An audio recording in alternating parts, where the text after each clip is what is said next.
So your growth strategy is asynchronous. Okay, getting better communication, everyone on the same page. Okay, where do we go from there?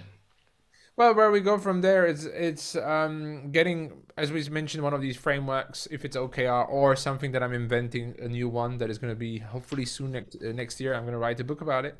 It's the GCO, goals, challenges, and opportunities, and I've been starting to talk about it a little bit out there.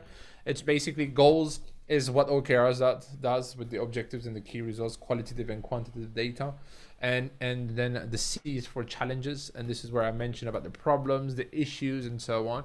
Yep. Some companies will have an issue log, but it's just an issue log somewhere. You never see it again. Maybe the CTO sees it. A couple of people on engineering will see it, but that's it. Instead, challenges is something that even a customer support agent can raise a challenge and say, "Hey, I keep fixing this thing 10 times a day."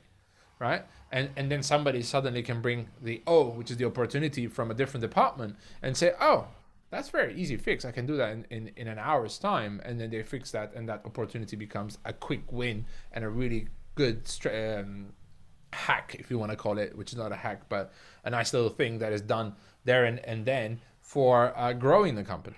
So after you have this framework and everybody agreed, we've tapped into it. It's the collective intelligence. So it's the ideation sessions, being able to, whenever you have an idea, a place to put it.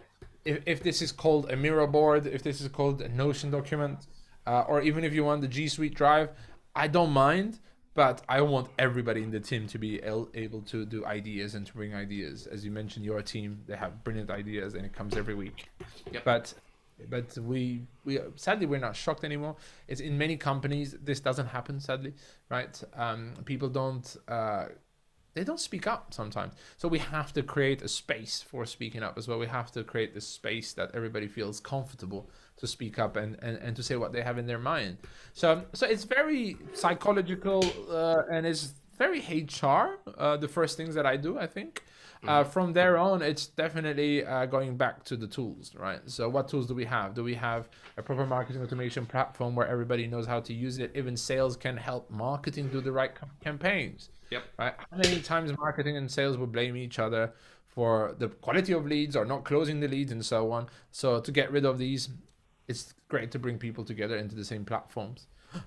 So these are really the first approaches that I do, but then it really goes into, okay, who are your leads? Where do you find them? As you mentioned, the Twitter hack, that's fun. It's not sustainable, but we can find many other sustainable ways to do that. If you bring value, you can automate LinkedIn and making sure that it's the right people. So those will be little strategies that we'll put in place. But then the overarching, really, it's making sure that we all speak the same language and that we're going to the same direction.